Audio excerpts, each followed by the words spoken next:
Hey, what's up, guys? How y'all doing today? Well, if your name is Drake, baby, your whole career is over, y'all. And what I thought would never happen, Kendrick Lamar just job ruled 50 Cent's Drake's career, and baby, we now have proof. Everybody's sitting on the internet talking about, well, you can't bump Kendrick, Kendrick this, Kendrick that. He makes conscience music. I can't dance to that. Well, baby, guess what? Can't nobody dance to that pop-ish Drake is putting out. Y'all, and what is exhilarating but not surprising, Drake's latest collab with the known racist Camila Cabello, right? And let me tell y'all something that was in my comments. T said she had told him, no, she didn't. They sent her to a racism class to get sensitivity training. Shut up.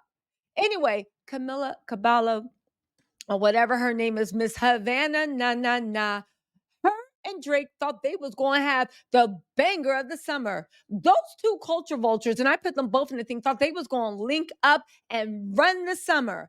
Instead, her album has fallen flat. And I would like to call this the Kendrick effect because, baby, numbers, men lie, women lie, numbers don't. Do you know, right? Do you know that as it stands, Kendrick really destroyed this man's career?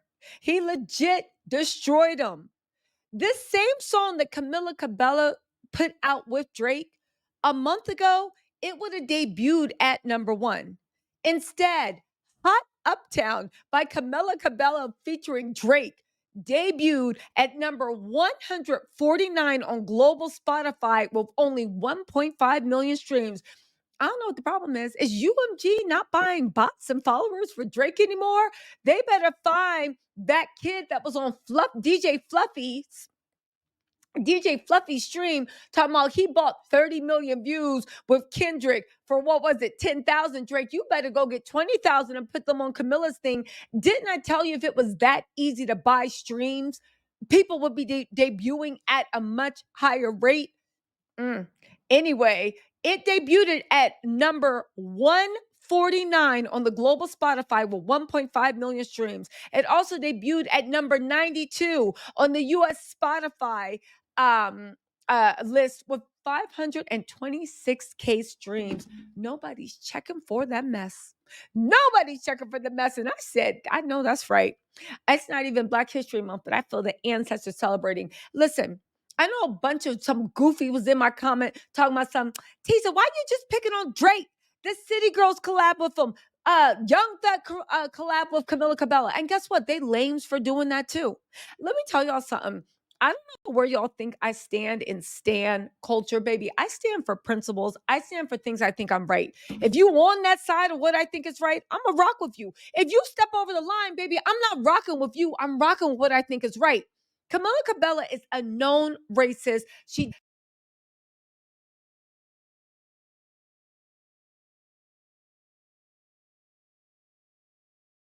got me so upset. I'm knocking my mic out, messing up my audio. Anyway, right?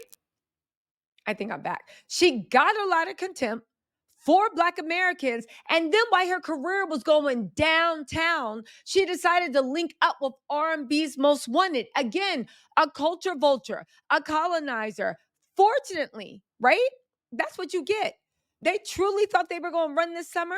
Like, think about it. And this album, Camila Cabello went overboard with her culture vulture antics. This album, she was legit trying her best to sound like SZA and imitate Black R&B artists, right? But here's the thing. It sounded like, and this is her fatal flaw, she had a lot of white producers trying to imitate a very distinct Black urban sound, and it just ended up sounding a mess. Like, there were so many songs on that album, if you listen to it, that sounded like that. I was like, okay, I see racism aside, right? I see what you're trying to do, but it fell flat. I'm looking at her whole album list because it seems like she didn't have anybody actually Black giving her the recipe. Listen, and she tried her best to imitate SZA's voice so many times. Listen, she even had the City Girls on there and it sounded a hot mess. Again, pull up her album was Spotify. Miss N word this, N word out. And here's the thing, she wasn't just using the N word. She was literally had a Tumblr, Twitter, MySpace completely filled with racist jokes, corny racist jokes. That it's just like you just want to say that, haha, what's A plus B? C, N word. That was all her jokes, right?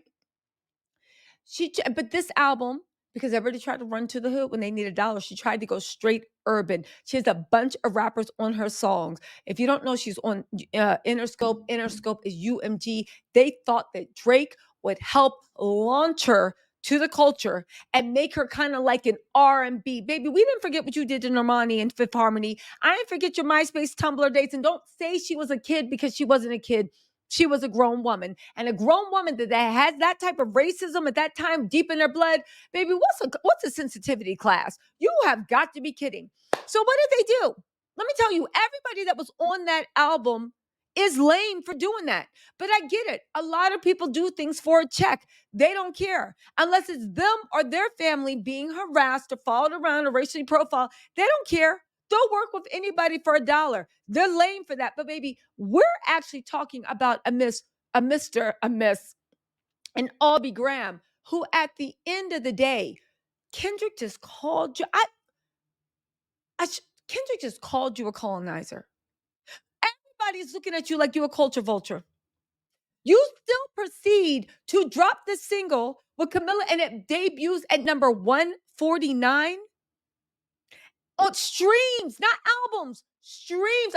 Number 149, and not on the, what is it, the global, and 92 on Spotify.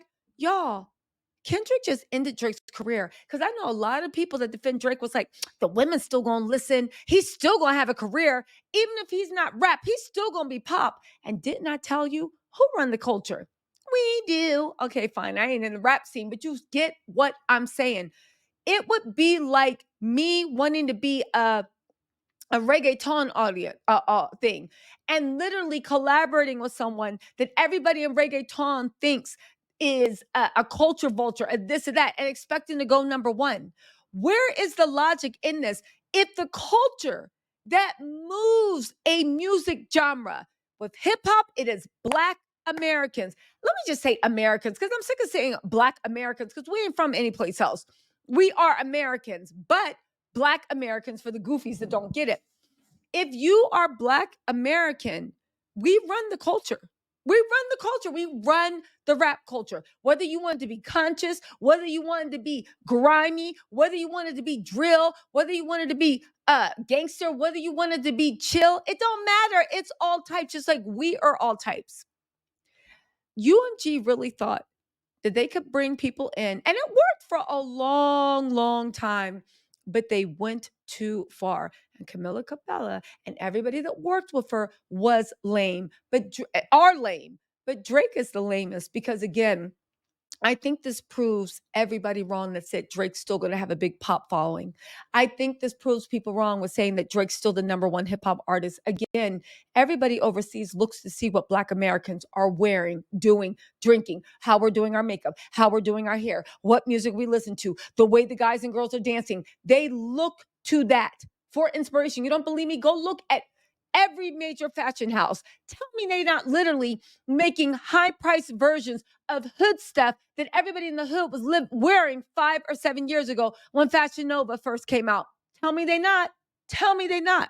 You can't. So anyway, listen, I want to say congratulations to Drake. Let me see academics spin this. This is his second flop. First was Sexy Red. Y'all said, okay, we wasn't feeling Sexy Red. Fine. That was in rap. Now he's literally teaming up with a pop princess, and he sunk her album. Who else is Drake going to team up for? What did Kendrick say? Keep waving me, making me dance, wave my hands, and it won't be no problem. But Drake can't even make us wave our hands anymore, baby. All I got to say is it can happen to a worse person. I'm happy about this, baby. Drake, settle that lifelong battle with yourself, and maybe you can come back to the charts. But again, the women aren't listening to him. The white kids aren't listening to him. Nobody is listening to Drake right now. This is the second flop in less than what? 10 business days. Yeah, I can read the writing on the wall. Anyway, y'all, let me know what you think in the comments. I'll talk to you later. Bye.